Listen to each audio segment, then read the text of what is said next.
नमस्कार गाईस, तर आजच्या व्लॉगची सुरुवात करत आहे गाडीमधून. तर आज आपल्याला जायचं होतं दादर फुल मार्केटला.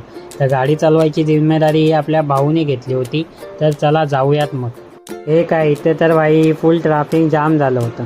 काय नाही गाईस, हे दिल्लीच आहे. जे दिल्ली घोडबंदर रोडने ट्रॅव्हल करत असाल तर त्यांना माहीत असेल, रस्त्याचं काम चालू असल्यामुळे हे ट्रॅफिक रोज असतं. फायनली ट्रॅफिकला रामराम करत आम्ही येऊन पोचलो फाउंटनच्या पुलापाशी. रात्रीचं ट्रॅव्हल करण्याची मजा खूप वेगळीच असते गाईस. 2 तासाच्या खडतर प्रवासानंतर आम्ही येऊन पोचलो दादर फुल मार्केटला. इथे या अशा मोठमोठ्या गाड्या डेली फुल मार्केटला येत असतात.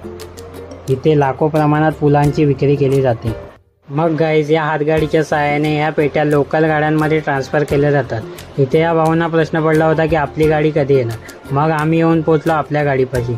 इथे तर या भाऊंचं विनाकारण भांडणं चालू होती आणि आपली गाडी देखील अर्ध्याहून निम्मी भरून गाडीला फुल देऊन आम्ही निघालो